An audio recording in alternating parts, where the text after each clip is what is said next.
Hello, everyone, and welcome to another special Legion Patreon episode of the Friday Nightmares podcast. I am one-fourth of your hosting team this evening, Mr. Smoke Show Crawford, coming to you from Swartz Creek in the county of Genesee, in the state of Michigan, in the United States of America, in the North American continent, in the Western Hemisphere, on the planet Earth, in the Milky Way galaxy. I am fully vaxxed, waxed, and ready to be called daddy. And with me, as always, is my podcasting partner in crime, Heather Powell, coming to you today from Waterdown, Ontario, Canada. And finally, I have the two coolest podcasters on with me who are also from Ontario, Canada. I won't give their specific locations, but I will say they're from Ontario. The first one I'm going to introduce is actually a big role model for me, and I never actually told him that. I think he's an incredible podcaster. I think he's an incredible host. I actually think he's really funny and a really, really nice guy. Really, really nice person. I've had the pleasure of meeting him in person. He is one half. Sorry? Yes, it's Scott. No, those things define you. He is one host of the podcasting team, TGIF, Friday 13th Fan podcast. And he is one part of the Exploding Heads team. He's actually the leader on Exploding Heads, and he's the glue that keeps it all together. And he is Christian. What's going on, Christian? I'm doing great. You see the Vince reaction there? He's like, I thought this was me. I thought he was talking about me. I am doing great, and I am glad to be here. I am excited to be here. Thank you for inviting me. You guys have both been on Exploding Heads. And Vince and I are wrapping up TGIF 13 this year. Or 2025 is when you're wrapping it up. Yeah. So at some point. Whenever the episode's come out. I didn't realize this was a Patreon exclusive episode. I didn't realize people had to pay for this shit. I was expecting this to be our TGIF 13 episode for June. You can actually make it TGIF, and we put it on Patreon for 2 weeks, but then we give it for free because no one really wants to pay for us that badly. So we just try. I love the realism. Did I take up enough time so we don't have to talk to Vince? He's kind of the special guest. Like you're great, Christian, but so we've already kind of alluded to him. He is the other half of TGIF, the Friday 13th Fan Horror Podcast. He is awesome. I think Vince is, well, I've said his name already, but he is one of the funniest people I've ever listened to. He really keeps Christian in check. And if you listen to the two of them on their commentary, they show you how commentaries should be done. And when Scott and I did our commentary, I tried to channel both of them because I think they're so both utterly talented. And this is his first appearance on any other podcast. Did you hear that, Dave C? First appearance on any other podcast. Welcome to Vince. Thank you so much for joining us today, Vince. Oh, my agent called and said, you got to do this podcast. I said, what the fuck is this? And am I going to get paid? And I thought, I need to do some charity work. It's been a while. So there we go. We're charity. Thank you very much. Yeah, we are definitely a charity case. We are charity. When I first approached Christian about doing this, I'm like, do you think Vince will go? And I honestly, Vince felt like I was asking out the popular quarterback in school. Like I was like, okay, maybe he'll say yes. He doesn't really know me. Like we've only met a couple times, but I'll just put it out there. Was that quarterback gay too? Sure was. He sure was. This is it. Like an A-list celebrity, you just don't take anybody's phone call. You they don't go on anybody's podcast. They don't. Like every quarterback. Right? It's true. It's true. Especially the Buffalo Bills. I just want to say, Vince, you look great. I can't stop looking at Vince either. You guys look great, but I feel like I've seen you more. Vince, I don't know if it's Zoom or what, but yeah. Vince does look great. So any single men out there, you should know Vince looks great, and he's obviously very humble and starts from modest beginnings. So you definitely look at him. Wow, that's a real gun show. Shit. Yeah. I haven't been seen working Christian out with a beard yet either. So Christian, you look okay. Christian does look pretty good for someone who used to go to Sharky's in the 1990s with his best shirt from Le Chateau. This may have been the shirt I wore. So Sharky's is a bar for everyone listening in Oakville. Christian, Vince, and I do live generally around the same area. And I kind of guessed that Christian went to Sharky's when he was younger, and I was right. Like I kind of he looks like a Sharky's kind of guy. I made appearances. Yep. Sharky's was the place. Now it's a condo. So there you go. Yeah, I know, right? I have a question. Both of you guys went to Brock University. Did you guys go to Big Bucks? Was Big Bucks a thing? Yeah, Big Bucks was around. Yeah, Big bucks. and then it turned into. Didn't it get called not the hip? I think it turned into the hip or something like afterwards. Like the All I Tragically know Hip. is the names just changed of all these bars It was after a while. Viper Room, and then it became Big Bucks, and then That's what the Viper Room. Well, I went to Big Bucks as a young Heather. We could have maybe been there at the same time. I would have been 19 and just super happy to be out of the house. And that would have been like, I would have been 2002. We were the ones smoking on the dance floor. Remember that when you could just yes. Yeah. Yeah. So I know we've already kind of talked. Sorry. And he's still smoking. Both of them are smoking right now on this podcast, along with Smokey Scott. It's just one big smoke fest. I can barely see them all. Well, it is the smoke show, remember? Right. So if you guys don't mind, we just wanted to give you a chance to maybe talk about how you met and started podcasting, like the Cole's Notes version, Christian. Like, break it down. But maybe Vince should tell the mini one. And then maybe how you started your podcast together and why you're breaking up now. We'd like to know that too. It was very cool. Vince and I went to Brock to get not together. We met. We were in film. First year film, we kind of knew each other. Second year, it got whittled down to the core group, 15, 20 people. It seemed like it really whittled down at that point. We headed off. We shared the same love for horror at the time, especially I guess at that point it would have been 80s and early 90s horror. And horroring, yes. And then nice. I also share that love. The rest is history. We moved in together in third year with two girls and lived together and made a couple of movies. That sounds weird. But yeah, it does. Those are my kind of movies right there. Movies. Apartment. The basement room. I'm going to talk a Human Centipede. Yeah. Totally different movie. Totally different like movies, which we still have to this day.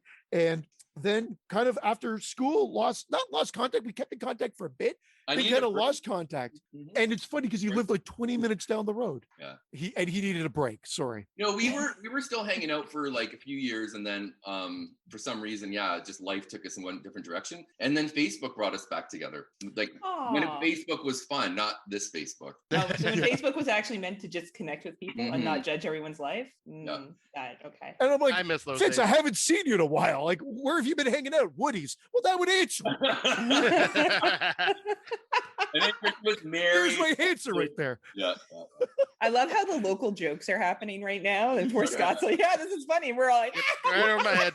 Yeah. I know. Poor Scott. And you know what? I'm sorry if my internet does go on and off. It's being fucky today. So that's all right. We're fucking. Right. You've been, but that's it. And I just asked him out of the blue. I didn't research like usual. Didn't even look. I just listened to some podcasts because a buddy recommended How Did This Get Made, which is still a podcast I listen to this day. Love that show. Not as frequently as before. And that's what got me hooked.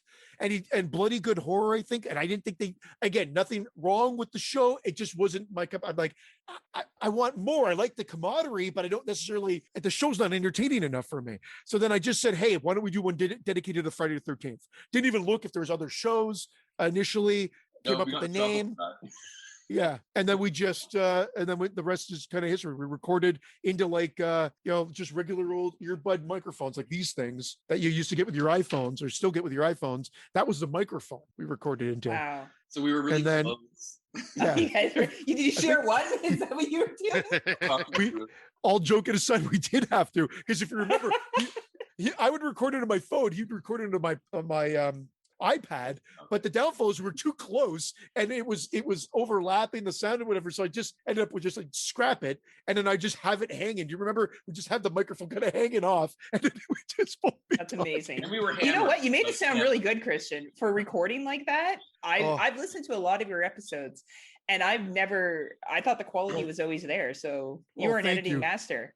Because episode 1 through 6 still has me oh God, they sound horrible now. This microphone has been the staple since. So well, and I just got my own fancy microphone too this year. I feel like a real podcaster now. Yeah, you can kind of see it, but not really. I'm still a bum, still using the headset. Yeah, it's because you're in Michigan. Michigan's true. But it works. It does. It works. Okay. I never even knew that was it. Even when we recorded, when you came on Exploding Heads, I had no clue it was a headset one that you had been using. Oh, really?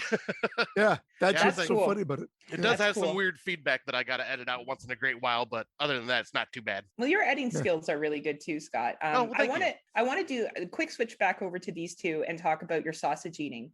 So there's many times in your episodes that you guys have sausages when you get together and you talk about them. Like you talk about through the episode, you'll be watching the movie, you're like, damn, we ate a lot of sausages. Fuck yeah, man, we had a lot of sausages. Do you still both consume sausages together? Like, is this a part of your friendship? Together.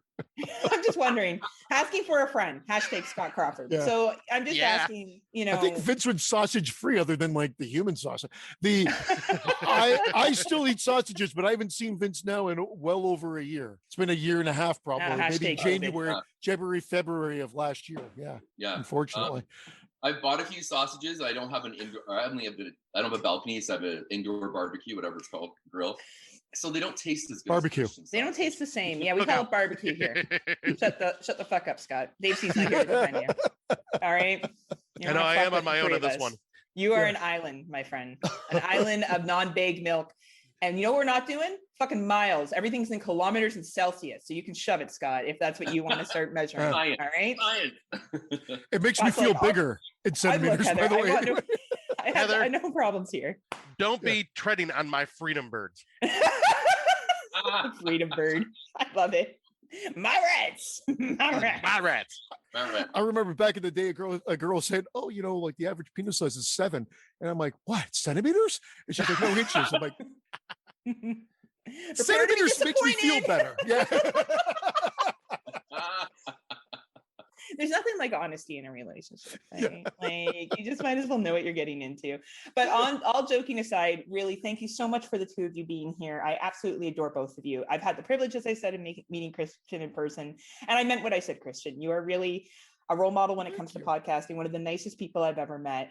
And Vince, I really hope I get to stalk you and meet you one day. That's the plan. I was kind of upset that you didn't come out last night, but I'll find you. You have to remind me. I'm a day-to-day person. Okay. I'll be like, Vince, come get drunk with me tonight on the patio. I'll meet you.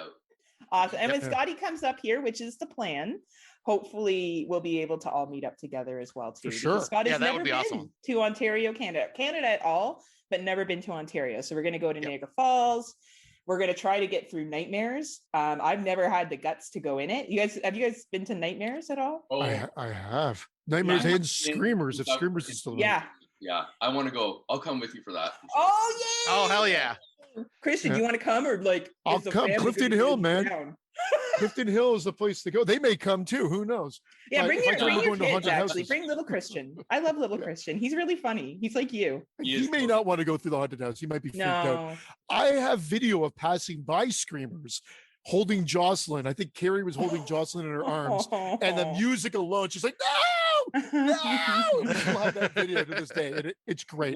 And we just put it on to Tormentor every now and then. Well, that's good, right? That's how you keep your kids in line. That's how it works. What were you going to say? We're gonna go to Screamers, right? You got a great thing where they take the picture. I don't know where it is in there of everyone's reaction to something, and it's hysterical. It's my favorite part. Right. They charge you $50 and then we can put for that up, and we'll charge people because Vince will be on it, and he's famous, and we'll see how much money we can sign get. the picture, Vince.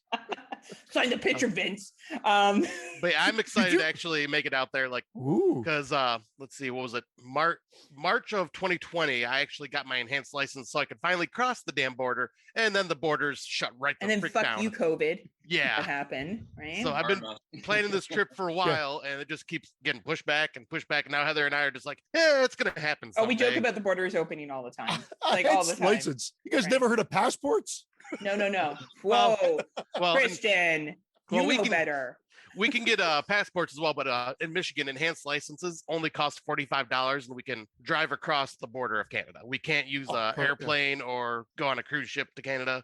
But so if I wanted to do those, I would have to get a passport. But since I got like an hour and a half drive from the border, I'm like, screw it, $45 to be able to cross the border with my car. Hell yeah. Yeah, you're really close to the border. It's true. He doesn't live that far away from Detroit, but far enough, thank God. Yeah. I am in cities. He lives near Flint. Yep, I do. Oh. Yeah, I live near. See, we're all like, Where's your third eye? Is it like in the back of your head? Or something? Yeah, I got it back there. I got my hair growing right now because it started showing again, so I had to let my hair grow out. But now, thankfully, I am like I'm on the outskirts in a different town, and so the water and everything's fine here. But it's like in the city of Flint is where all that shit's happening, which is like 15-minute drive from my house. And ironically, Flint and where I'm from, Hamilton in Ontario, are those twin city, sister cities or something? Yeah, that's what Heather was telling me. Yeah. Yeah, I thought you told me that, Heather. I told you that? Oh, yeah, I told you that. The assholes of each country. Makes sense. Makes sense, right? Like, that's okay. That's okay. But there are armpits, and that's all that matters. So anyway, we're not all just here to shoot the shit. Like, this is the most longest opening we've had for Patreon because like we're all funny and we all went sorry, in, like, guys. No, this is great. Yeah, this I is love like, it. Brandon wasn't this fun, Brandon. So today we're going to be talking about our top 5 Canadian horror films, our personal top 5. So this obviously isn't, we didn't all get together and have a debate which ones are the absolute best. Our rules are very loosey-goosey for this. We don't even fucking have rules. We don't give a shit. If you think it's a Canadian film and it's one of your top ones, who are we to judge? We'll just judge you off air to each other. Exactly.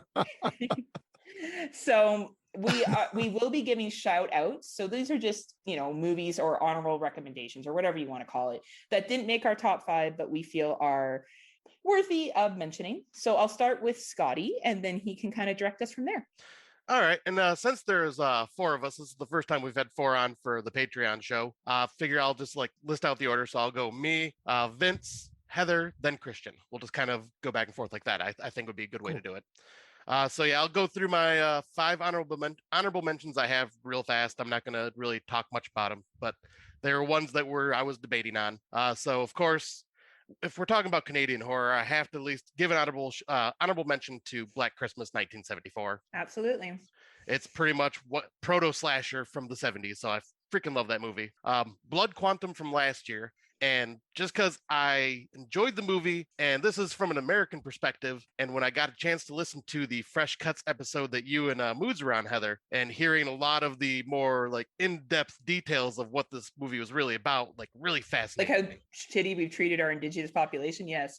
Yeah, just like the messages behind it was kind of like eye-opening. Yeah. And made me like the movie even more for that.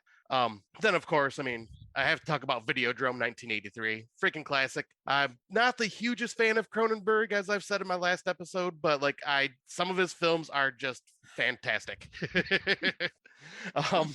Then, of course, I've touted this film forever too. The Void 2016. Just freaking love it. Part of the Astron 6 team worked on this one. I think Steven Kostanski, and I forget who the other one was, but freaking love this movie. Great like nod to Hellraiser, The Thing, and kind of a nod to Assault on Precinct 13 as well. And then, of course, I got to give a shout out to this one just because it's so new. I didn't want to put it in my top 5 yet because I need to watch it a couple more times. But Psycho Gorman 2021. My hunky boys. That didn't make your top 5? Nope, just because it's I can't wait to hear your top 5. Like, Yeah. what honorable mention list? And that's my full top 5. Ratings. Pretty much. Ratings. Pretty much.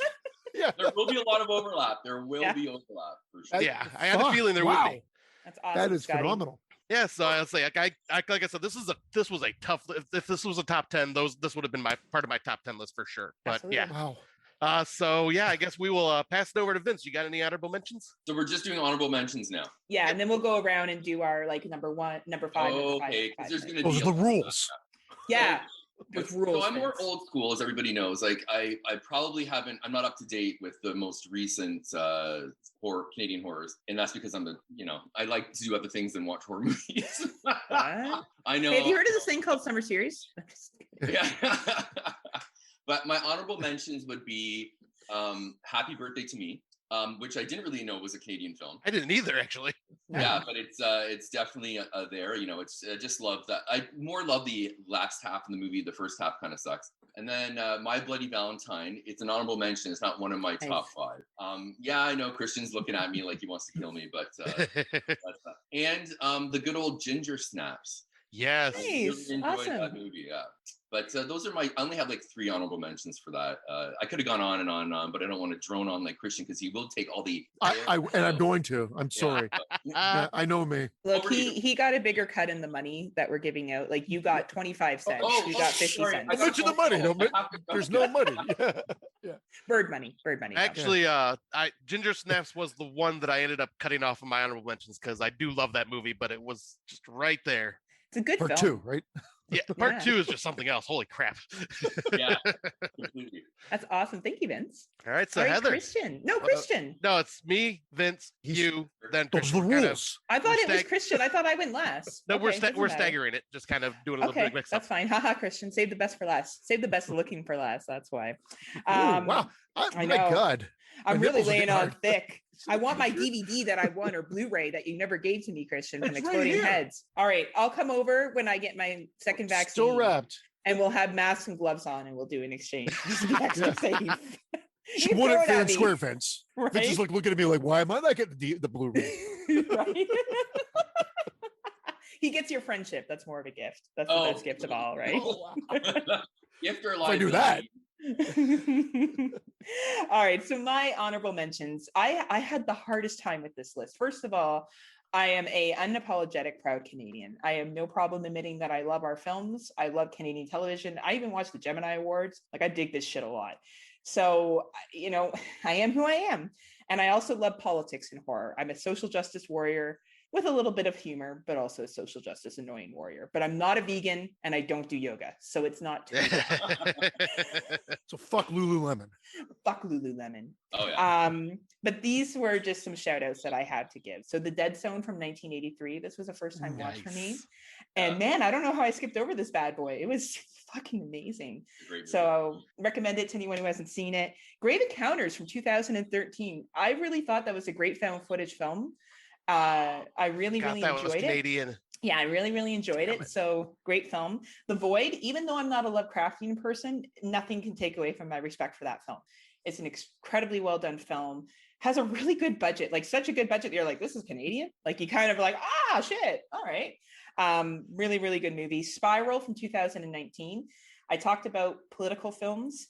There's an ending line in that says no matter what, people will hate and find a reason to hate. Yeah. And I'm a political person and that just fucking spoke to me. And what I really respect about Canadian films is sometimes they don't make it okay. Sometimes it ends and it's not okay. And I really like that about Canadian media. The Changeling. Chris Rock is awesome in that. Pardon? You say Chris Rock? You know what? I love Spiral from Chris Rock, but this is the Canadian one. I know. Well, Christian. Actually, Spiral's a co-production, but is it really? Yeah, I take it away from your thunder. Yes, it's not your time. I know. I'm about to come in my pants. I just look. We're both only children, and it's really reflecting right now. My time. All the world. I get it now. I get it. Right. Makes so much sense. Right. The last one is The Changeling from 1981. I really enjoy The Changeling. Always have. I think it's a really sad little ghost story. And I'm going to slip one more in here. Slacks from this year. I just love how they. Canadian. I forgot. You told me this. Yeah. Well, I just love their hit at Roots. Like, I'm pretty sure they were hitting at Roots in that fucking movie. And if they weren't, I still interpreted it as that. And I think it's hilarious. And I think some of the special effects that they did, the practical effects with the jeans are pretty cool. Yet again, for a Canadian film, I think they really brought it. So those are my recommendations. Slacks. And it's damn good. And I forgot. It's funny. Maybe it's too new. I'll take the Scott approach that it's too new to put on my official list, but it might make my year-end list for sure. Yeah. Yeah, I will for sure. For me, it will be in my top 10. I just thought it was so funny. And if you've ever worked retail, like it's just reminded me of one too. Remember Cannibal Girls? I never saw Eugene that. Levy, man. Eugene Levy and Andrea Did TV every freaking night. Shit. Yeah. Gotta check that out. Mm-hmm. So yeah, that's my list. So I guess we'll pass it over to. Oh, sorry, Scott. I just gotta say, I'm shocked The Changeling is in your honorable mentions. I was gonna expect that to be in your top 5. Now I'm really curious. Oh my god, my honorable mentions were super long. Like I could have talked more. I could have talked about Backcountry. Like I could have talked about a bunch of fucking Canadian films that I loved. Right? Here it comes. Right. You know what, Christian? Wait your turn. You'll have to shut me up. You'll have to. But I want you. You're gonna have to stop. All right, I'll have to drive over there, get in my car, and be like, banging on your door. Window. He won't stop talking. And then I go in there. I'll be like, Carrie, can you sign my book? Sign my yearbook. She won't sign anybody's book. He'll sign my book. I've like Can I toot? I gotta toot my wife's book. My wife wrote a book. Damn it. Yeah, we're gonna promote it at the end. I'm buying one. Yeah. I'm buying them. Yeah. So don't Right. worry. Don't worry. Rich read the first 5 chapters. He's like, this is long. And I'm like, yeah, maybe you're not the demographic. And then I asked my wife, I'm like, well, Vince read the first 5 chapters, but I don't think he's the demographic. Or who's the demographic? She's like, well, pretty much anybody that has a cock in his mouth. And I'm like, well, then he's a demographic.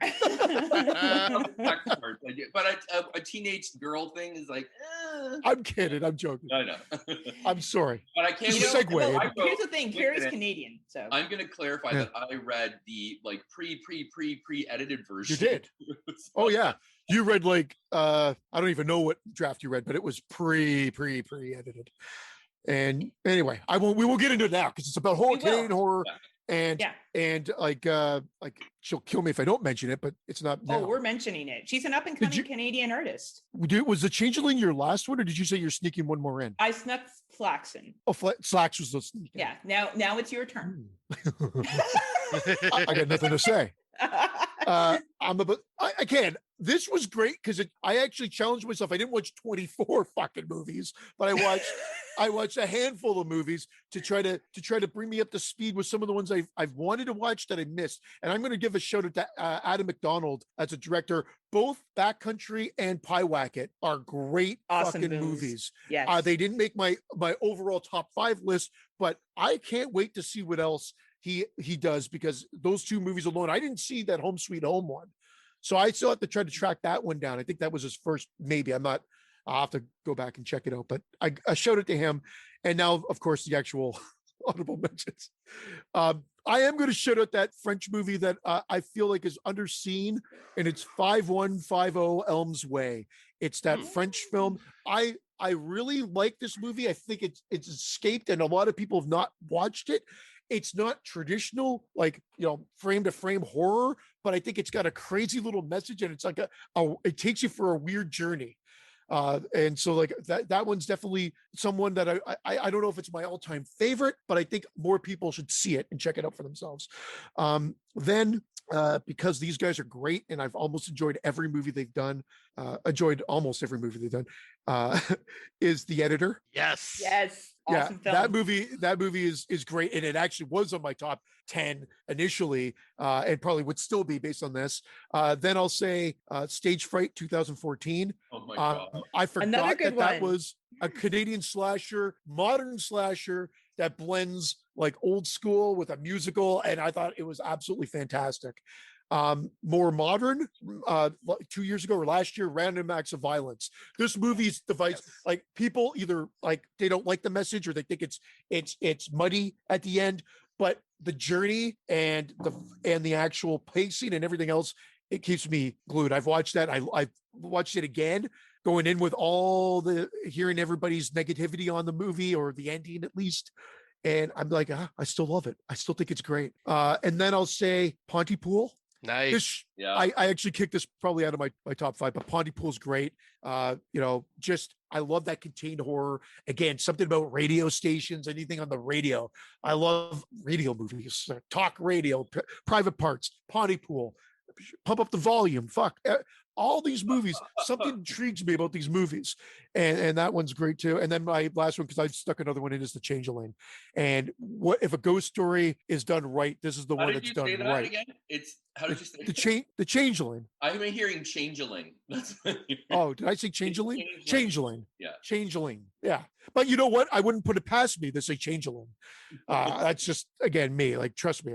But The Changeling, as Heather mentioned, sad, but what a way to tell a ghost story, and probably one of the best ghost stories, and some fucking creepy scenes in that movie. And not over the top. Like, it's subtle ghost telling. Like, it's not like, oh, booga booga booga, like the Conjuring movies are. Every 5 seconds you're like, like it's a realistic scare. Right.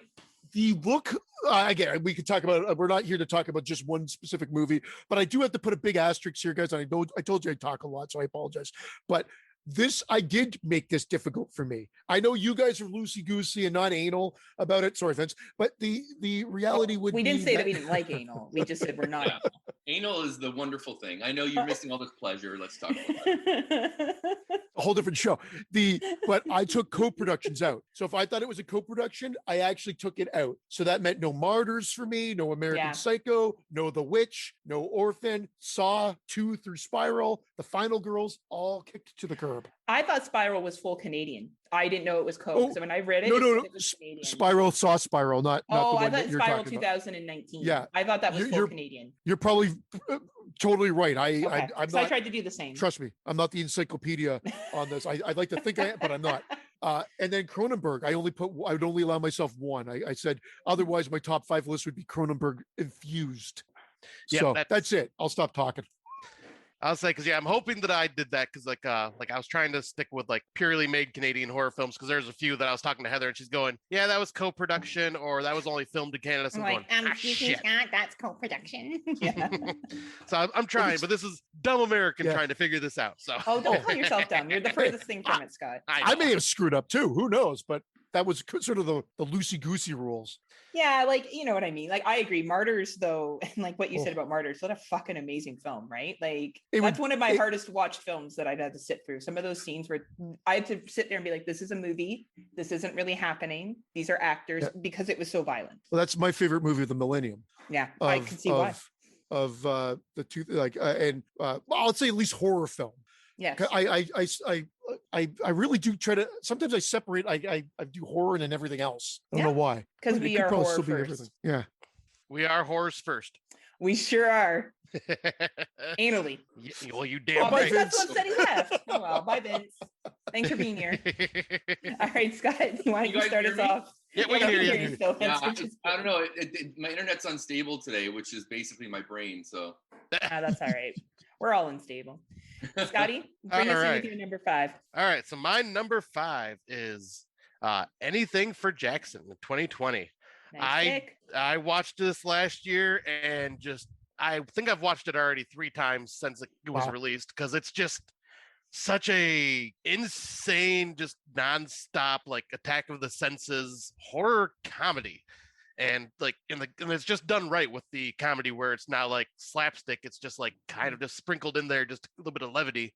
But man, like it's basically about this satanic couple that kidnaps a pregnant woman so they can pretty much do a reverse exorcism and put their dead grandson inside the pregnant woman's baby. And they accidentally and they're fumbling idiots with like how they try to, like, Satanists, because they don't know what they're doing, and accidentally like summon a bunch of different demons into their house, and all sorts of just insane violent shit just keeps happening on repeat over and over and over again.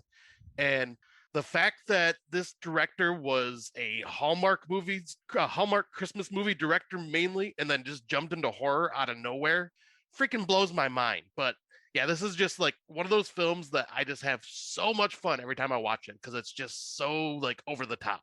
Yeah, good choice. Nice. Good choice. Good movie from last year. Really good movie. Oh yeah, I think it was like my number 3 from last year. I loved it. Awesome. All right, Vince. Number 5. I will just quickly go over this one because we've already talked about it. I do love Changeling is my number 5. Nice. And Changeling or Changeling?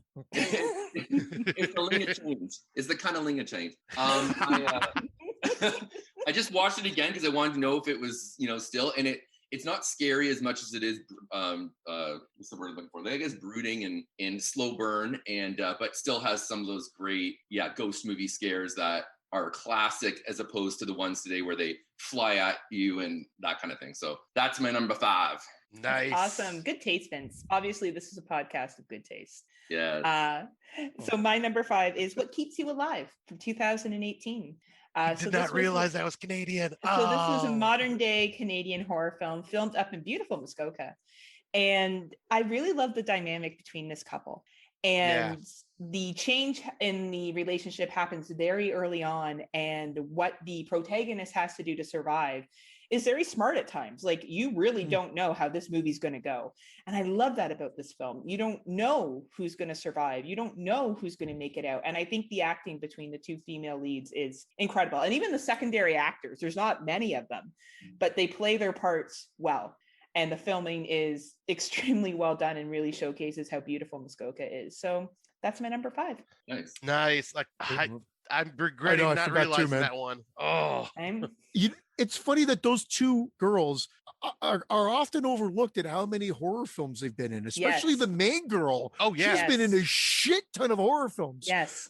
It Stains the Sands Red. Yes. Both of them were in Jigsaw together. Yep. As well. That's right. It's shocking. When you look at the filmography, you'll see how many times she was in.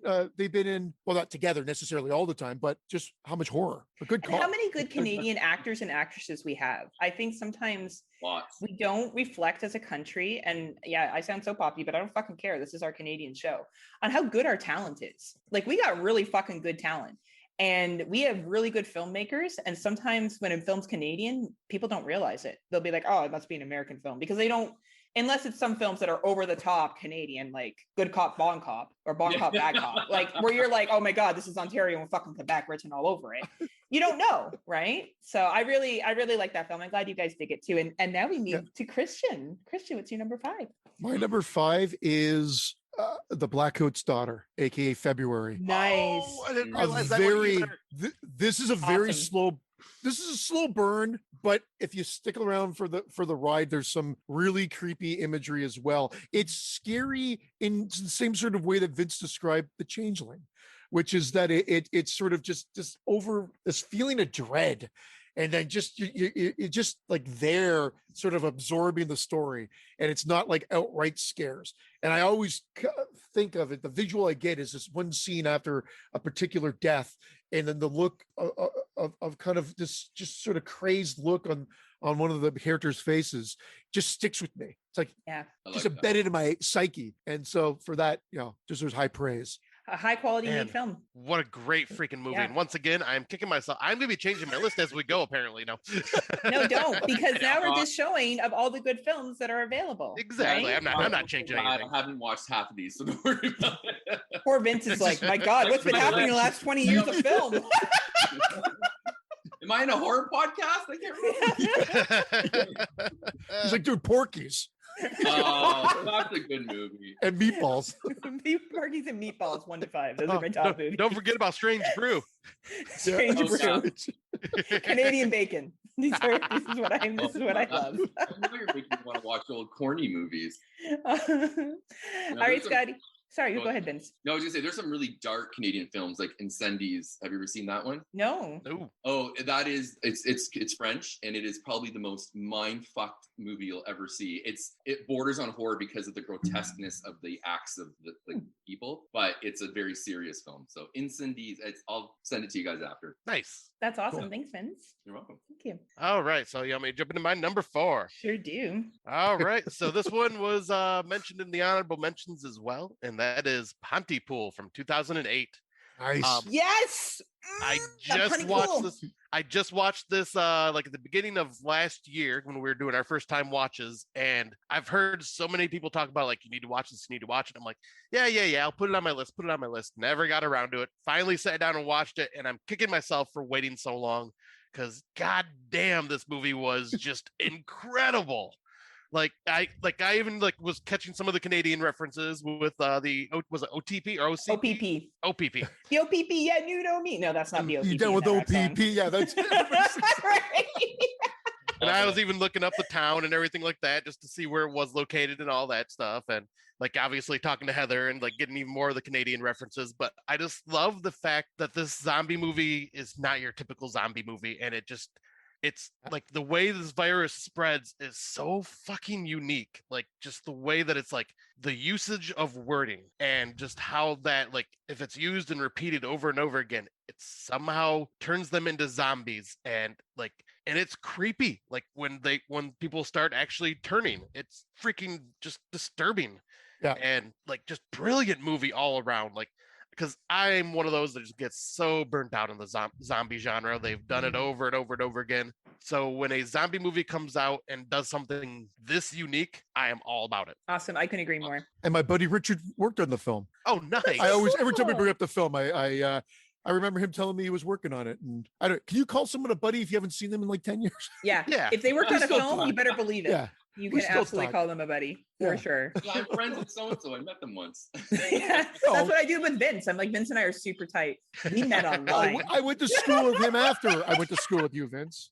I know him from school, but yeah, he stayed in the industry and worked on that film. That's so awesome. You got to bring it up. Of course you do. And another buddy worked on Ginger Snaps. And Oh my I God. told the story before, and it makes Wow. me very upset. I was working the night. He called me. He's like, "Hey, want to come down? We're hitting a werewolf with a car tonight." I'm like, "I'm working." It's like, that sucks. And I missed seeing that being shot. You know, you have all these friends. You have no excuse for that Exploding Heads movie not to be made yet. Yeah, exactly. Just saying, Yeah. Christian. They want to be paid though. Okay, yeah, that'd be a problem. That's true. I mean, you can't just get a box of Timbits and some coffee and call it a day. Well, Yeah. Heather and I could be free talent. Just saying. That's right. Super good here. So Vince, what's your number 4? We're on 4. Yeah, 4. Okay, I'm going to talk fast because my internet just does not want to cooperate today. Okay, so we brought it up. It's my birth year movie, and I feel the movie that launched the sort of the stalkers, killers style of the 70s, and that's Black Christmas. And Nice. The original Black Christmas. I mean, not Christian's favorite 2019 one? Yeah, Christian. The urge to kill is I know, I'm just teasing you. bubbling up within me. I really love this. Like, I love the whole setting of it. It can be a bit slow in spots, but they're like the whole the creepiness of the Billy and you don't really, and like Heather was saying earlier, it's sort of an ambiguous monster. You don't really know who it is. It like instead of you don't know who it is because it's a whodunit. You don't know anything about this killer. Like I think it's still even a mystery about who actually is the killer in the end. Is it an actual guy named like Billy, or is it someone faking it? You don't see him. So I just love it. It's a lot of good dread, and the creepy factor is on the top of the scale for me. Agreed. It's like such a great movie, and it just kind of reminds me. It makes me sad that historic Howell Theater that you and I went to, Heather, that had the freaking heater go out in the middle of winter, so we could not even stay to watch Black Christmas. Where we were like, oh, it's a little chilly in here. Yeah, because we ended up watching. It was Gremlins and Black Christmas back to back at this theater when we first met. We stayed for Gremlins, but we were so freaking cold. We're just like, let's get out of here. Like their heater went out and Black Christmas was coming on, and I'm like, it's too fucking cold. Damn it, this sucks. I would hate that. Yeah. They were just trying to simulate what it was like to watch movies back in the old days. Like, remember back when there was no heat? You're gonna live it out right now during this movie. Great choice, Vince. My number 4 is Rabid from 1977. Wow. I had never Ooh. seen this movie until like I was like, oh shit, I better, because Vince was like, oh, I'm gonna do older movies. I'm like, I don't know any older movies. So I was like, I know the popular ones, but I honestly hadn't seen Cube and other shit that I was kind of embarrassed about. So I was like, I gotta fucking like watch some Canadian films. And this movie started off, I was like, come see, come saw. You know, it was okay, but that last hour, especially what's going on in the world now with COVID and vaccines and shit, I was like, holy fuck. And just the change that happens when the illness takes over and how people behave. I'm like, this is fucking mint for 1977. And I love that it was Montreal. Yeah. I thought that was really fucking cool. And yeah, like awesome job, Cronenberg. Number 4 for me. And Christian. Did you ever happen to see the remake that the No. Sausage Sisters did? I watched it Is it last good? year. Sauska? I actually liked it. It didn't Okay, get I'll watch it. it didn't get a lot of hoopla or praise, but it was a good take. Yeah, I You thought know? it was Yeah. a pretty interesting way of going about it, because I was not a big fan of the original Rabid. I need to rewatch it though, because that first half really just kind of It's slow. It Yeah. is. Yeah. But then when it picks up and it gets going, I was like, what? Right? You stick So- with Yeah. it. So like, yeah, I liked at this moment I like the Saska Sisters better, but that's because I want to go back and rewatch the original, and I bet I'll like that one more, like knowing that the other half picks up, and because I think I just lost interest and then kind of zoned out because I do not remember that last half at That all. happens. There's sometimes the mood we're in or other films we've seen. Yeah, I find that because I've For been sure. watching more movies, like for legit, Brandon teases me that I never watched movies. He's not wrong. Like because I'm forcing myself to do first time watches only. I watch a lot more stuff than I didn't see before. Oh yeah. So my taste is changing, my opinion's changing. I'm beginning to identify things more in film. Like your opinion changes as you grow, right? So. Oh, it absolutely does. All right, Christian, bring us in. What's your number 4? For sure. It was mentioned earlier, I believe as well, and it's The Void. Nice. I feel like I got around this one because, man, I said I'd liked pretty much all the movies that came from this group, but this is directed by different people that did the editor. So I feel like it's a great way to be able to include this one as well. And again, just amazing practical effects, great old school sort of storytelling. And I feel like it gets better each time I've seen it. I've watched it 3 times now. So it's definitely worth checking out if you haven't already. Yeah, solid film. Freaking love the movie. And yeah, Astron 6, I could have, like you with Cronenberg, I could have easily had like a top 5 with things the guys from Astron 6 did, because I've loved everything they've done. Yeah, and they're just so ridiculous, but they like know what they're doing, and they have like such a good way of doing homages. For sure. Do you want to add anything, Vince? I thought you were going to say something. No, it was my internet was going off again. Oh, don't worry about your internet. I haven't seen The Void yet. It's on the list. Oh, I think you'll dig it. Do you like Lovecraft? Pardon me? Do you like Lovecraft stories? Yeah. Yeah, I'm like that too. I'm like, but I respect The Void. I think The Void is a fucking stand-up good film. Okay. I think they mash a few things together. Yeah. They mash a few things together. Like again, Scott, I think you mentioned it, but like it takes like a page from a few things. Like it almost like seems like, you could have like the thing with From Beyond or whatever kind of mashed together there. And Vince, I believe it's on a few of the free streaming services. Like, don't quote me, but I think it was on Tubi at one point. So if you can't find it, is it on the easily. Streaming service Christian's Plex? Yes, it is as well. I believe it should be. It better be. That's one of my favorite streaming services that I subscribe to. Oh, right. It's also on that. Right. And have you stopped adding movies though now? Yeah, for the most part, yes. Yeah. He doesn't want the FBI finding out. That's true. That's true. It's okay. They can't cross the border right now. They might have the wrong vaccines. Don't worry. That's about true. It. All right. So Scotty, bring us in with your number 3. All right. My number 3 is the one entry I wanted to bring up of Cronenberg. And well, that's David Cronenberg, because we may see one from his son later on, just a little teaser. But this one is The Fly from 1986. I just love this freaking remake. Once again, a lot of people know I am a sucker for relationships and horror. And this one has like that strong relationship between Jeff Goldblum and Gina Davis. Like their characters, like the chemistry between them on screen is just incredible. The acting is just all around just fantastic. Jeff Goldblum does such an amazing job of being a scientist that is obsessed, and the obsession and what causes his downfall. And then, of course, we just cannot talk about this film without the freaking body horror. Like the body horror special effects in this are just some of the best I've ever seen. It is so gross, so just freaking awesome. I've loved this movie ever since I was a little kid. Scared the shit out of me when I seen it with my parents. And since then, I became obsessed with it and watched it like over and over and over again. I get it every single time a new copy of it comes out. This is just one of my favorite Cronenberg films that I like. It was either this or Videodrome, and this one like just pushed Videodrome out for me. That's awesome. I love the scene at the end. I'm always yelling, "Shoot him in the head, bitch! Shoot him in the head!" Like I get really mad at that scene, and the scene where there's a snapping of a wrist grosses. Yeah. Like I saw that, I was like, and I still like it makes me uncomfortable when I see it. So great choice, Scotty. Thank you. I don't want to go off script here, but we might as well because we can. I don't want to talk about it again. But The Fly is my number 1. Oh, nice. Yeah, nice. Number 1. You just went off script. It's off script. Look, he's the star of the show. He's allowed to. I talked to his agent. In my opinion, it's Cronenberg's masterpiece. There's not one false note in the whole movie. Yeah. The pace, the acting, the body horror, everything you guys just mentioned. Like I can watch that movie over and over. And the musical score it just gives me. I'm getting like goosebumps as we even talk about it. It is one of my favorite goosebumps.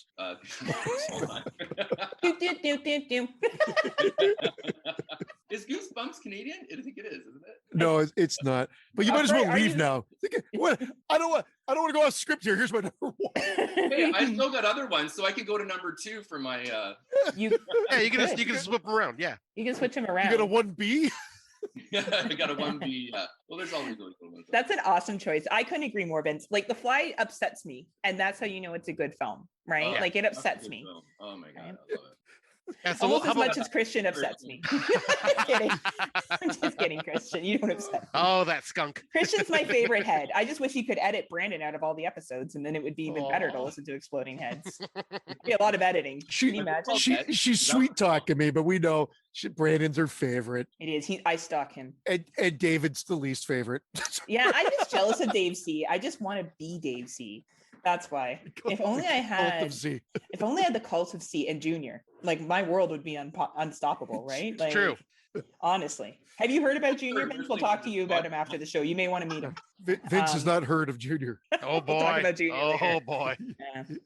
Yeah. So is it my turn? I guess. Yeah, I got so sidetracked. So my number 3 is Blood Quantum from 2019. Nice. I thought this was a great take on the zombie genre. I do like how it focused on an Indigenous community.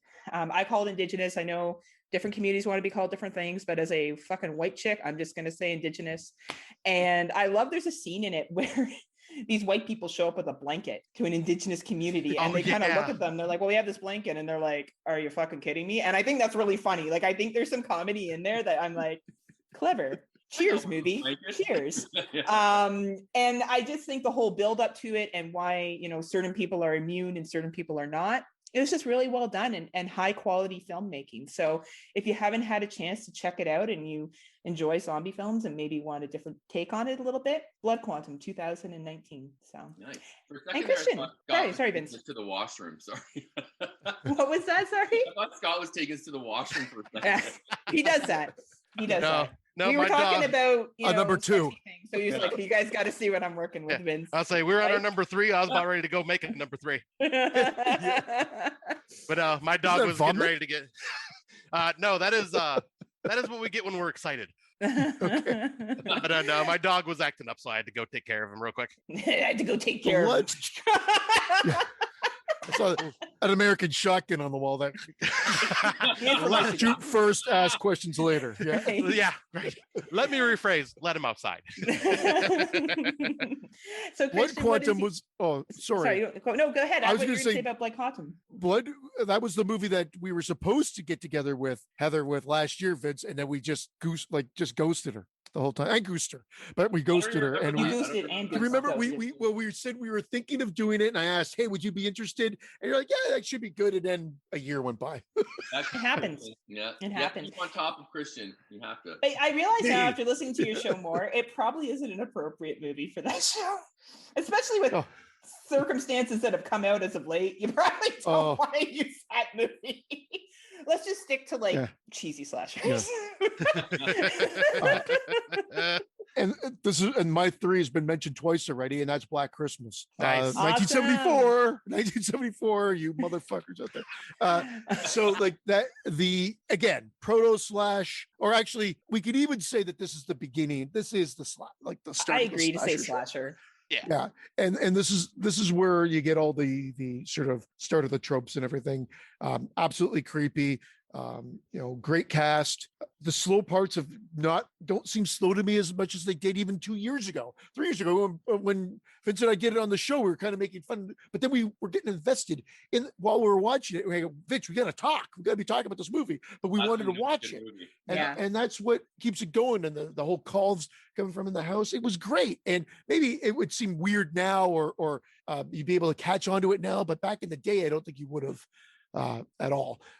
Fantastic. Sorry? About old telephones that just makes your skin crawl when that ring happens. It's all said yes. You said it when in our episode of TJF. You said it's a character unto itself, and I couldn't do. For once, I don't disagree with you. And then glad you remember because I don't. Remember the phone paraphernalia. So, anyway, great film, and there's a new fan film out there that's a sequel, and it was well made, and it just dropped 2 weeks ago. I've been meaning to watch that. It's Me, Billy, on YouTube. That's awesome. Well made. It's like 45-50 minutes. Nice. It's gonna be like the Exploding Head movie one day. Well made. We hope. It will be. That's awesome. I love how the Black Christmas is getting the love. It deserves it too. Like it really deserves it. Oh, it definitely does. So yeah, I guess we're up to our number 2. Scotty, bring us in. All right. So my number 2, I teased a little earlier, but I'm just keeping it in the family. So Brandon Cronenberg's first feature film, Antiviral, from I think it was 2012. And man, this film was you could definitely tell Brandon Cronenberg is taken after his father, because this film is basically about a company that is selling celebrities' diseases for the obsessed fans that are so obsessed that they want to buy and have the same disease as their celebrity that they're obsessed with. And Caleb Landry Jones in this is just so freaking creepy and just kind of just disturbing and gross. And man, this film is just such a good representation of how like scary obsession can be and like how far some people will go. And I just freaking loved this film. I watched it probably for the first time about 3 years ago, and yeah, I've watched it multiple times since then. And I was so excited when I heard he was doing Possessor was coming out. So like now I am a huge fan of Brandon Cronenberg, and I want to see what else he does, because he definitely follows in his father's footsteps. And I think his films kind of hit a little more with me, maybe because it's more modern take on a lot of the social commentaries that I kind of just understand a little more now. But yeah, this is just such an incredible film. Awesome choice. Thank you. Awesome. Yeah, I like him a lot. I loved Possessor last year, and I look forward to seeing what else he does. I wonder if he's going to remake any of his dad's films. That'd be interesting. I'll say if anybody remakes it, that would be kind of interesting. Oh, that would be fun. Yeah. What do you and think, I like Christian? both. I like both of the movies that I thought I saw Antiviral. I actually thought I had watched this, and I rewatched it there was the first one I watched it prep for this show. And I'm like, wow, I hadn't seen it before. Oh, nice. And I was really, really blown away. I've liked both that and The Possessor. I've liked both of them. And I'm looking forward, again, kind of like Adam McDonald, I'm looking forward to what more he could do. Neither of them made my list, but they're both movies to be seen. No question. Yeah. All right, Vince, what's your number 2 or 3? I don't know, whichever one you want to give. Whichever one. The script. That's all right. You want to keep us on our toes. Well, just because it was anyway. But my number 3 is Backcountry, and because it's a movie I did not know. Okay, actually, there's a bit of a backstory here. So when I used to work in television production, I was in props, and I met this girl, and we got to be friends, and we're still friends. We obviously don't hang out that much anymore because life changed in 20 years. But her husband is Adam McDonald. And so I'm really, when the film came out, I was like, okay, I'm going to support, because he's an actor first, and now he's the director and whatnot. And I just freaking loved it. I've never been so freaked out and out of nowhere. Like you could feel the dread starting as they get further and further into the wilderness. And then the attack happens. It's like trying to survive a grizzly bear. It's fantastic.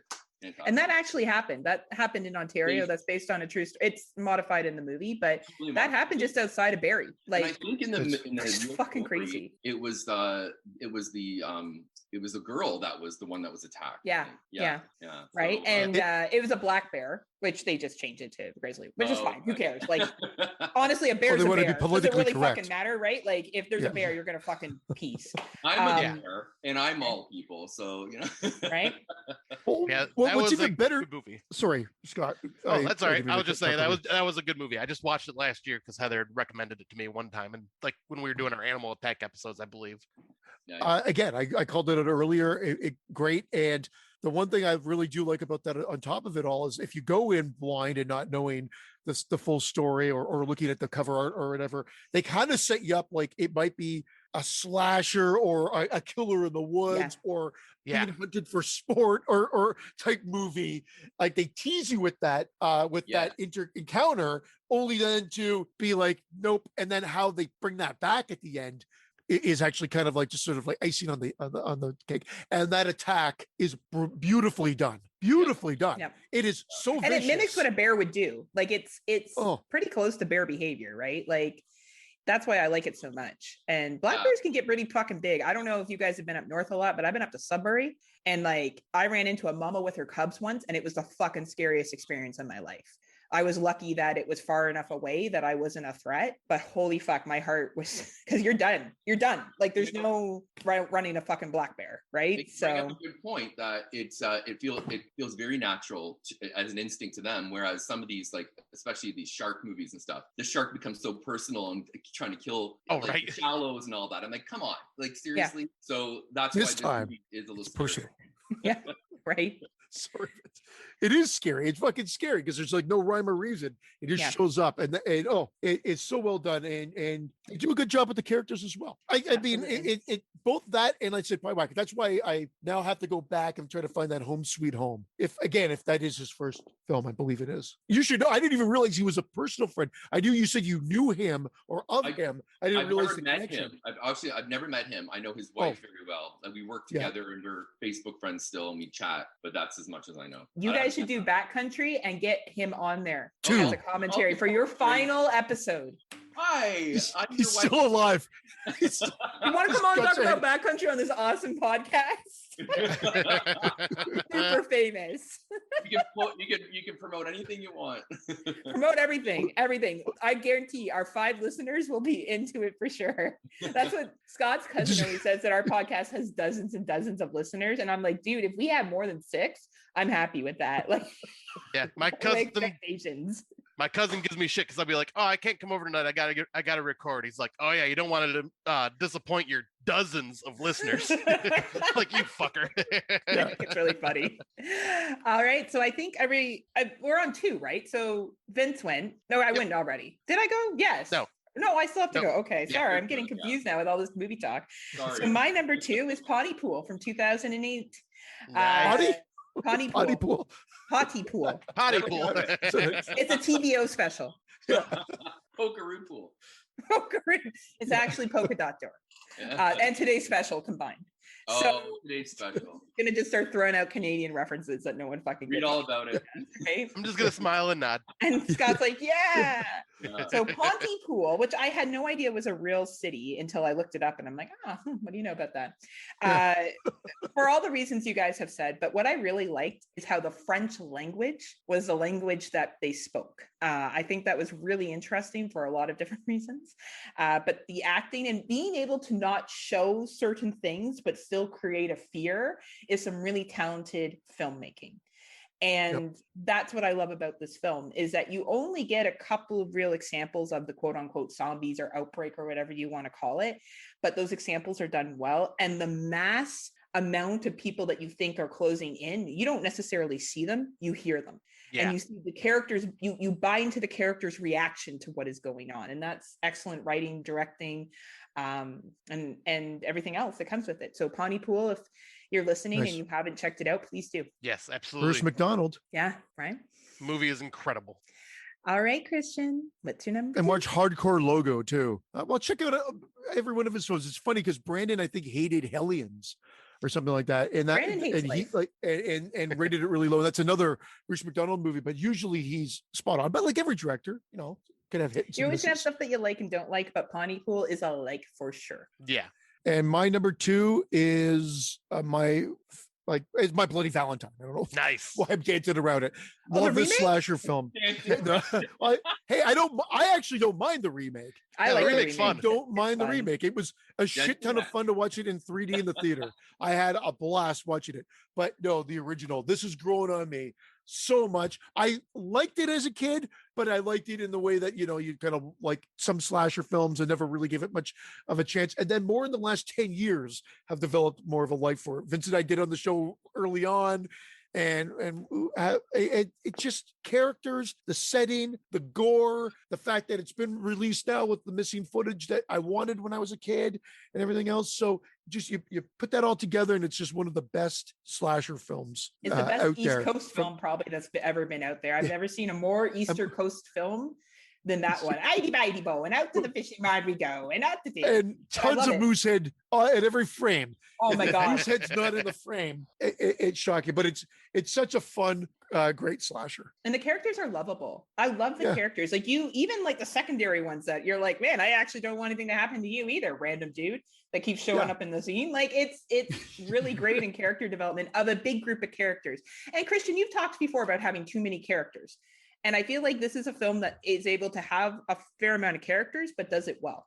Yeah. And Vince mentioned Happy Birthday to Me. That's another one that Mhm. has a shit ton of characters. And those are two great, like if you see the slasher films that Canada produced, a lot of the top contenders are there. Other than the Friday the 13th, Nightmare on Elm Street, and Halloween's. I'm talking about like the ones, the offshoots are typically from Canada. Yes. At least the good ones.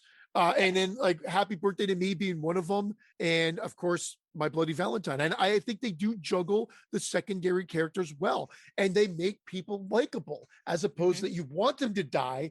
You have Axel and TJ, like they actually have a scene where we've got a problem here. We both like the same girl and they want to deal with it. And you kind of like feel bad for both of them. Yeah. And they do a good job with that. And the fact that you're saying this about a slasher movie script, I think says a lot about it.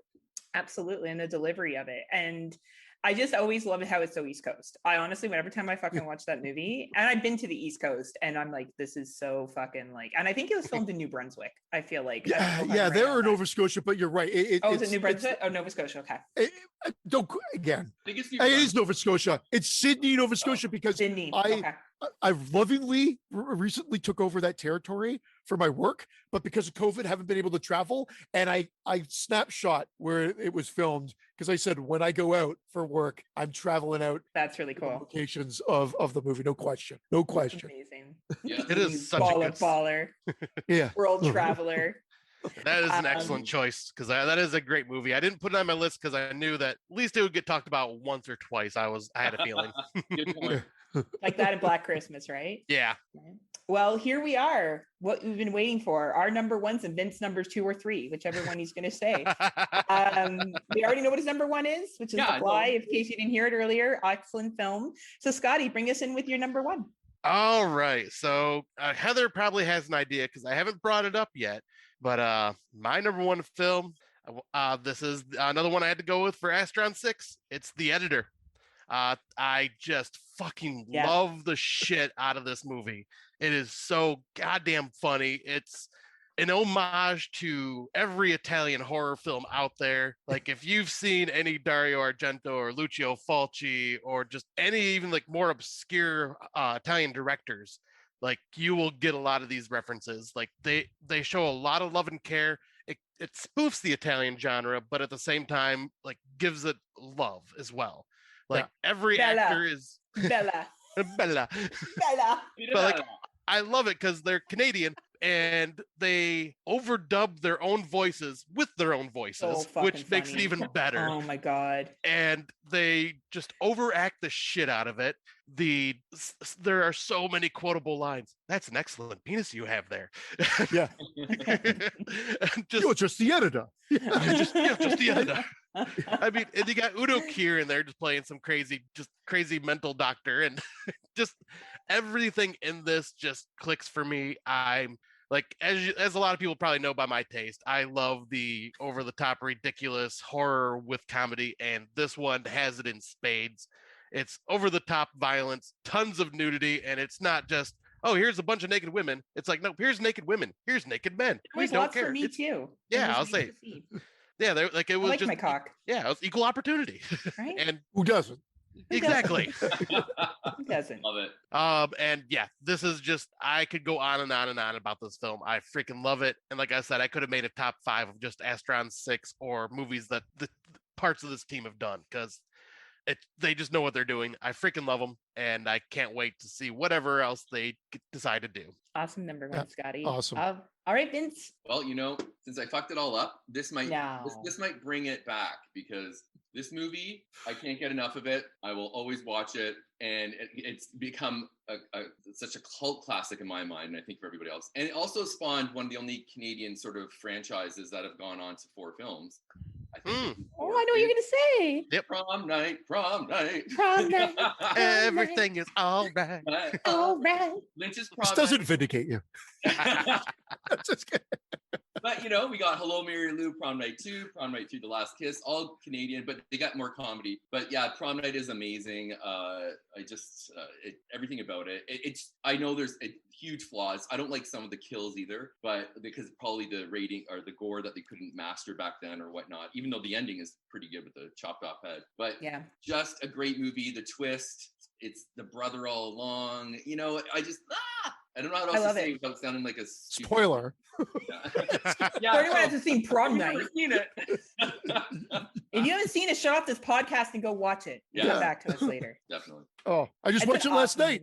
My synapse blew. I cracked it open, watched it, and it's so much fun. The biggest critique that gets is that here's another slasher that really the slasher doesn't start until like the 55-minute hour mark almost of an hour and a half movie. Yet in this case, it works. Somehow they make it work because you get that giallo type killer at the beginning and LA or whatever. Like, but also the little girl dying at the beginning too kind of gives you that immediate shock, and then you're getting over that, and then yeah, this is one of those films that like Heather knows this about me. I wasn't gonna say anything, Scott. Well, I disliked the movie the first time I watched it.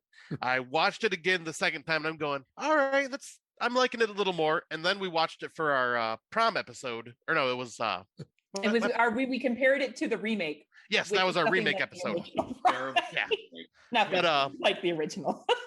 Watching it on the third time, I freaking loved it. I think it just took some getting used to because there is really no slasher part to the film till the last 25 minutes, and it's the characters that keep this movie going. Like, I really just got invested this last time, and it just kept going up and up every time I watched it. Leslie Nielsen.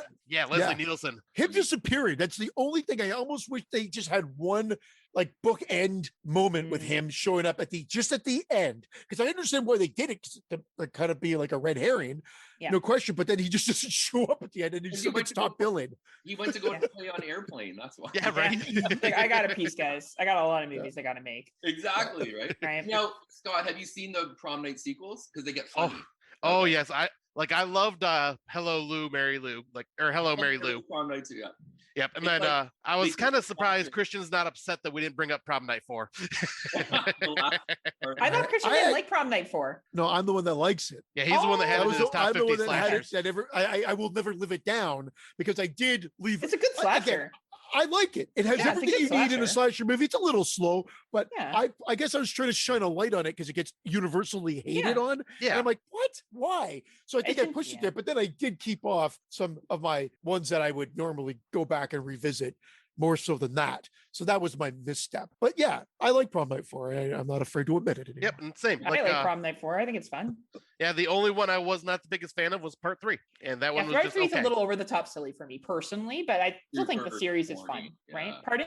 Super corny, Part 3. Yeah. Part 2 is like they took every horror favorite and tried to smush it into one movie. Yes. We've got Nightmare on Elm Street. We've got Fright. It's everything. Yeah. It makes me laugh. Yeah. I feel like they had a pretty good budget for that one. I feel like they had a lot of money. Well, I think Part 1, the first one and Part 2 are the only ones that made it to screen, not direct to video. I think direct to video started. No. Part 3 was in the movies or the theater. Really? Yeah. In the movies. At the show. At the show. At the Burlington Mall Cinema. That's exactly. Jackson Square. Yeah, Jackson Square Cinema, which is still there. Which are beautiful now because they redid. Right? Nice. They were like, let's do this bitch up and make people want to come here. Get rid of those bullet holes in the seats. That's what we'll do when we go on our first date, Heather. We can always just, when the things reopen, we can go back there. Yeah, for sure. I'm so excited. You hear that, everybody? Vince wants to go out with me. Finally, the gay quarterback wants to go out with me. Yeah. Right? I'll take what I can get. So I guess, it's my turn. Yes, so, what is your number one? Ravenous, 2017. This is a Beck film. And holy fuck, was it emotional. Like, this movie went in, grabbed my heart, and squeezed it out of my Heather chest the entire time I was watching it. The characters are believable. How they react is believable. There's an ending scene where someone makes a sacrifice where I kind of represented with this character because she's made a lot of choices that I have made. I don't have children. I'm not married. And my career has been my focus for a very, very long time. And I kind of really represented with that and some of the choices she makes. And holy fuck, is it a good film? Like, holy fuck, the French, man, whether it's Quebec or whether it's France, they fucking get to you. They don't care. They don't hold back. They're like, you like it? No, you don't like it. You're gonna look. You want to look? Look. Like it's that's how they roll. And this movie, if you gotta like subtitles or no French, but it's totally worth it. And I believe it's on Netflix still. So check it out if you haven't had a chance to. Also based on the zombie genre. You had fucking 2 zombie movies. I'm a zombie fanatic, and people are like, "Oh, zombie movies are getting tired." And yet we've had some of the best in the last few years. Yes, we have. They just keep reinventing or giving us something new, whether it's from South Korea or whether it's from Canada. And we get some of these and that just tells you it's all about the way they tell the story. Exactly. And that movie was fantastic. What was the other Canadian zombie movie that came out that same year? I swear there was 2. I'll have to look at my list. Are you thinking of Cargo? No, that was on my Canadian. list. I think that was UK. Yeah. I love that as well. Maybe that is what I'm thinking of, which I did love that movie. The Girl with All the Gifts, was that Canadian? No, that was another one that came out that year. I think that was a Park Chicken. Okay. Rick, I'm gonna have to but yeah, that movie's great. Good pick. Awesome. Thank you. Yeah, I love it. Vince, if you haven't had a chance to watch it, it's a really good film. Yeah, because this is one I have not seen either. On my Netflix list. So yeah, it's worth it. Honestly, like watch it before. Hopefully, it doesn't get removed from Netflix anytime soon. Because sometimes Netflix is sneaky. Oh. You'll be like, I'm gonna watch that movie, and you go on, you're like, what? Yeah, exactly. If it's a Netflix original, I know it'll be there forever, so I just don't bother. True. I'll put it on the list and file it away, but I know that if it's not, I'm like, oh shit, I should watch that. It's true, right? Yeah, because this is one I still need to see actually, because I remember you watched it last year and you were like really like surprised by it, and I meant to get to it, but I never did. I will tell you right now, if you had Scott, I know you, this would have been on your list. That's how good it is. Okay. Like that's how good it is. So, and now we saved the best for last for the boss. Christian, what do you got? Well, like for I us? said, way too many. You've noticed that there hasn't been any Cronenberg films mentioned yet. And you guys have mentioned, all of you have mentioned movies that I love. I mean, whether it be The Dead Zone, which is fantastic, The Fly, which is a fantastic, Rabid, but it's Videodrome. Videodrome's my number one. Nice. It's one of my favorite films ever. I always feel like I pull another piece out of it. Vince and I studied it in school. Remember, it was one of our projects. Farewell to the flesh, Christian. It's just always from that moment. I think that was my second or third time seeing it in university. So it was like a movie that I had watched it once as a kid, and I know why I wanted to see it. It was one of those movies that was previewed on a show that my dad was watching, maybe Entertainment Tonight, but which doesn't seem like it would have been on, but it was something like that show. And I remember he's like, Christian, don't come in here. And I remember seeing the something coming out of the TV and being intrigued, but being kind of scared. And my dad was trying to, protect me because I was young at the time. Even though when that came out, I was 9. I was 9 years old. My son has seen worse than that. But it was just a preview on TV. But I was definitely a scaredy cat kid. And I remember just having this impact on me then, and then realizing what movie it was later. But anyway, the film itself is great. Pull something new from it every time I watch it. My all-time favorite Cronenberg film, and it deserves to be seen. If you haven't seen it, check it out. Kind of a hodgepodge of genres, but I don't think anybody would argue that it can't fit beautifully into the horror genre. Awesome film. Film. It's amazing. And ahead of its time in special effects. Ahead of its time. And in storytelling, I think, and in themes and everything else, which Cronenberg kind of was. Yes, he was. Absolutely. I keep saying that every movie was like kind of like an expansion upon his original idea. Oh yeah. Like you got Shivers or They Came From Within, and then Rabid, and then Brood, and then Scanners, and then Videodrome. They all feel like they could have been starting kind of as some sort of remake of one another, if you will, just building upon the ideas. But I'll bring something new to the table each time, not just rehashing. And his films are always loaded with like a lot of social commentary too, which is just great. Yes, exactly. No, I remember, Christian, it was remember before City TV became City TV, it was Channel 78 or something like that. And then it was Moses Neimer who used to put all these sort of like blue movies at night, horror movies. And that's the first time I saw Videodrome, because, it was like being able to watch a scary movie on TV. Come on. And this is like 1983. So it probably been 84, 85 when it came, but this was actually the preview. preview.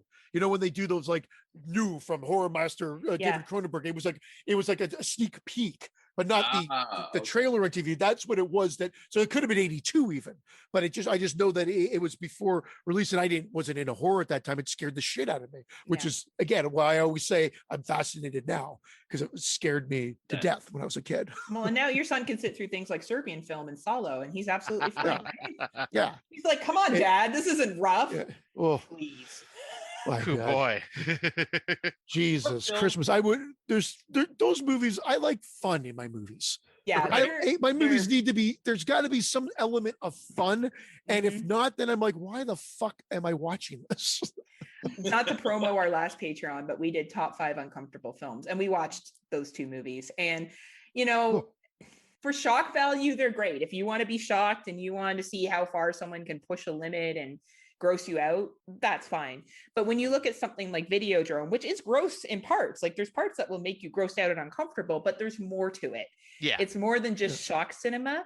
There's a story behind it. Yeah, there's substance. Right? There's substance. And I think that's the biggest difference, right? My least favorite type of subgenre is torture horror. Yeah, I don't like torture. I only got to Saw 3 and I was like, you know what? I don't want to do this anymore. You got to revisit those though. They're silly. They are really the millennium's answer to Friday the 13th or stuff like that. Yeah. It delivered. I agree. Like the first time I saw them, I could kind of take or leave. Saw them. Take or leave them, but then ultimately they grew on me, and I actually like the series now. Them and Hostel is another one.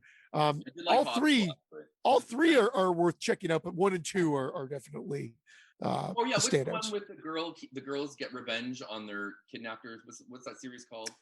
I thought you were just talking about, pardon me, the girls get revenge on their kidnappers. I Spit on Your Grave. Yes, Spit on Your Grave. Is that there's a few of them now, right? Yeah, and then there's like, it follows one of the characters for a couple of films, and one talks about her trauma, and it's a very interesting take on it. So that's going to be our films. I piss on your grave and then I shit on your grave. We're doing a little spin-off. Coming soon to follow up the Serbian and Solo. But it's literally just Brandon taking a massive dump on someone's grave. For an hour and a half. It's like an Andy Warhol experience. It's very artistic, you know? It's just, and it's going to get a Criterion release as well when it's done. Yeah. What they're trying to say about society is that Well, that you guys have it. We have different lists, some similar films, but lots of different films we talked about today. So if you are listening and you're like, oh, I didn't watch that Canadian film, we have a variety from the 70s to this year that you can check out. Half of them, sorry. No, you didn't. You were great, Vince. Don't even think otherwise. Yeah, we spoil the crap out of all the movies. This is what we do. Like, honestly, if you're listening to a top 5 and you don't expect to have some spoilers, like, it's spoiled his whole list. We're at number 5. And my number 1's The Fly. It's like he couldn't even contain himself. You know what? It's just like ending the last, like reading the last page of the book and wondering how you got there, which leads us to our promos, where you're going to have something to promo about a book, Christian. So why don't we let you gentlemen go ahead and promo whatever it is you want to talk about, except for exploding heads. Just kidding. Nobody wants that. Go ahead, Vincey. No, you go ahead, Christian. You got the actual promo. I'm not going to promo anything podcast related. I talked about my wife's book earlier. It's out of the gutter. You can get it on Amazon. There are some promotions that are going. If you have Kindle Unlimited in the States, you can read it for free, I think, still. And you can buy it in paperback copy and whatnot. She's already written she's 36 chapters in her book 2. Nice. She's writing right now. I've already read the first 17 chapters of that just as a pre-read. It's amazing. I can't be more proud of her. It's awesome. A totally different book, totally different story. And I won't even spoil the title because I don't even know if she wants it out there yet, because that's for her to talk about. But it's so excited about what's been she's accomplished in this year of COVID. Yeah, like where's the movie, Christian? Crazy. Honestly, she wrote a fucking book, and you're like, I'm at Friday the 13th for 8 times. I did. My big claim to fame is how many fucking movies I watch, which is still a pittance compared to like all these other people that are out there that do it annually anyway. I said annually. Vince, don't get excited. No. I was gonna say, is this new book that Carrie's writing like how to torture your overbearing and crazy husband? Is that what yeah, it's a self-help book, actually. Yeah, it's a self-help. I was reading. I go, this seems oddly familiar. I have actually bought. Oh, that, yeah. Okay, got it. Yeah. I have actually bought copies of Carrie's book, and Yes, thank you, my Heather. mom and my 3. aunt have 3. My mom and my aunt have read it. I also bought it for my wife, my mom's best friend. Whoa. By the way, guys, You have a lesbian? No, okay. men weren't working. Thought I'd try it out. Got to learn how to eat box now. I heard it Do the alphabet backwards. Oh, got it. All right. But no, the story is amazing. Both my mom and my aunt said this is a book that should be read by young women because it's just so strong, and that the writing is so clear. The chapters are perfect length, and they can't wait for more. They said to me both, like, when is she writing another book? I said, hopefully soon. They're like, we'll buy it because we really like it. So I'll go on and on and on, but you had already did like a challenge that she wrote half of a book, and that's not even book 2. So that was what she did last year to challenge herself, and she wrote 50,000 plus words of another whole story, and that's coming down. And then she said, no, I don't want that to be book 2. And then she started book 2 from scratch, and that's the one that I was reading. Oh, so wow. she's already, again, it's just flowing out of her, but it's so good. Like, I'm blown away. Now, I'm not an avid fiction reader, to be totally honest. Neither am I. I more read like nonfiction. I'll read like how-to biographies, that type of thing. And so this is now, he's still learning. But that's why he taught me the alphabet trick. No, now I say spell AstraZeneca, forward and backward, forward and backward. That's what I do. Yeah. How to find the G spot. Okay. Yeah. I've been looking for fucking ever. Google Maps does not help me. He's like, is it under the bed? Is it in the cupboard? I found my G spot. Does that count? Yeah. Yeah. Well, promo your podcast, Christian. Like promo your Invincive podcast at least. Good question. Oh, I thought Vince was going to do that. Oh, Vince, you do it. Why don't you do it? If I knew the next time we were actually going to record, because we were supposed to record last month, and then Christian's like, "Oh, I got my dates mixed up again." And then nothing happened. I did want to. This is how my mind worked. We weren't going to keep it consistent. Then we missed May, so then we thought June. Well, here we are already, June 19th. Am I allowed to say the date? Because now I'm stamping. Oh yeah, it. You better get this episode out whatever fast. date it is. Yeah.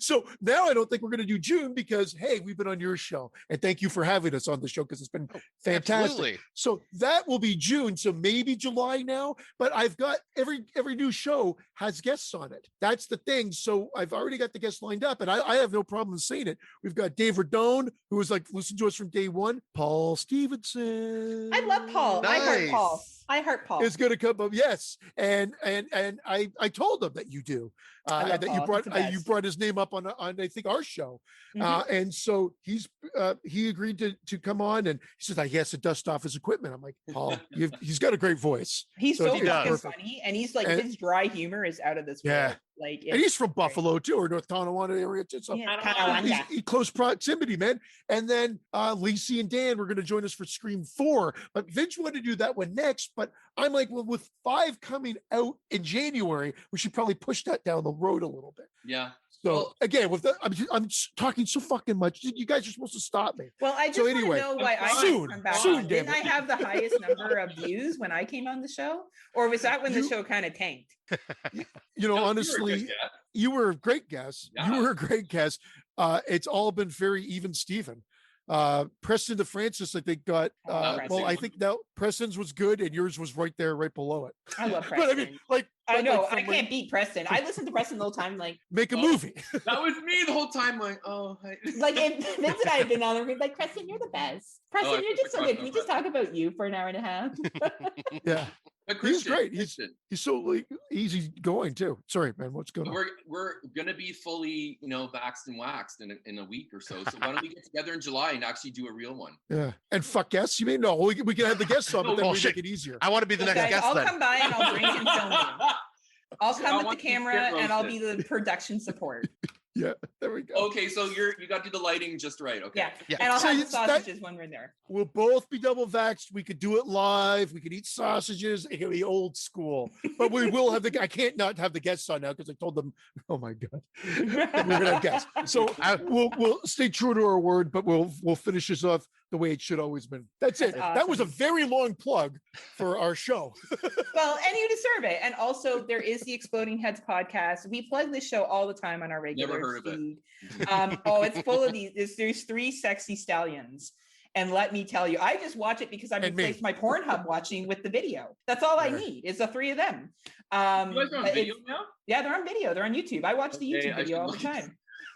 Basically for everyone's facial reaction to shit because it's really a supportive friend. That's all. Right? So for $3 a month, $3 a month American, $4 a month Canadian, you can get access. You can get access to this awesome show. Brandon, Christian, and Dave had amazing chemistry. They always bring the knowledge, bring the humor. Christian is an amazing editor. Please, if you're not already supporting them, what are you waiting for? Sign up for Patreon, Exploding Heads today. If you're already listening to Legion on Patreon, all you got to do is search Exploding Heads and add them to your queue as well. So that being said, if you are a Legion Patreon, thank you so much for supporting Legion Network and listening to the show. We will continue to release this on Legion first, on the Patreon, first, and then our regular feed, but eventually we will not do that, we promise. So we're gonna stop putting out for free and you're gonna have to put a fucking ring on it. So that's right. A cock ring for me. A cock ring for Scott. Took the words out of my mouth. And the cock. Scotty, was there anything you wanted to add before we say goodbye to the good people? Yes, I just want to say thank you, Christian. Thank you, Vince. This was a freaking blast. I'm so happy to work with both of you guys. I'll say, because I've worked with Christian before and I've wanted to work with Vince, and finally getting to meet you, Vince, is fucking great. I'm hoping we can actually all 4 of us get to meet in person someday and have some drinks and have a great time. So I'm looking forward to that. And yeah, love you guys. This has been fantastic. Yep. For my first, I guess, guest appearance, this has been wonderful experience. I will start charging future, because everybody that's listening. But you guys were fabulous, fantastic. I had a good time. Awesome. I'm so happy to hear that. Awesome. And yeah, thank you. No, I have to say thank you because the last time when Scott came on our show, it was a blast. You've been on TGAF, Heather, and you've been on Exploding Heads. Yeah, I get around. So True. So thank you, and thank you for having me on as well too. Oh, absolutely. Like I said, I was so excited to get invited to Exploding Heads and actually get to work with you. And I was like, because I've talked to Brandon and Dave like quite a bit. I didn't get a chance to talk to you much. And then when we finally did that show, I was like, hell yeah, this is great. Get to finally talk to Christian. Yeah, you went on solo. They can't even take me one-on-one. They need another chick there because they can't handle it. Like Brandon just doesn't want to reveal our love for each other. And I was going to say, because that's because if it was just you, Brandon would not stop just harassing you the whole time.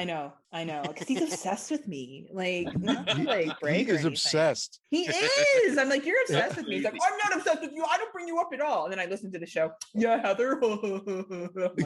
Constantly. If it's not a bad dad joke, he's pretty damn funny, man. He has me crying. He is really funny. The fucking guy. He has a good personality, which is good. It makes up for other things, right? Like his micro dick. His micro dick. I have never met somebody who talks about how small his penis is all the time. I'm like, seriously, dude, like no one will ever be disappointed because they're gonna expect like nothing. I think maybe I told him this. I go, you got it. If you set that expectation low, like I think it was even the last episode we're joking. Like, oh, I got a small dick and I come quick. Dinner? You lead in with that, you got no problems moving forward. You put it all in there. And really, who needs this to last for hours? We all got fucking shit to do. I don't need to bang for 3 fucking hours, all right? Like, let's get this shit done and get to some nachos, all right? As long as we all get where we need to get to. Because I've been starving myself the entire day. Right, I've been starving myself so I look good when we fuck. Now I want to go eat. Like, all right? This is how it is. Hashtag 38, hashtag honesty. But seriously, gentlemen, thank you so much for joining. This has been such a pleasure. If you aren't super offended by the end of this episode, listen to us on the Friday Nightmares podcast. You can listen to more of Scott's smoke showness and his 1-800 number that he's starting. That's right. Got that sex line getting it lined up. He's got his tube top ready to go. So thank you for listening. Thank you to Vince and Christian, and we'll see y'all next time. Bye. Bye, guys. Bye.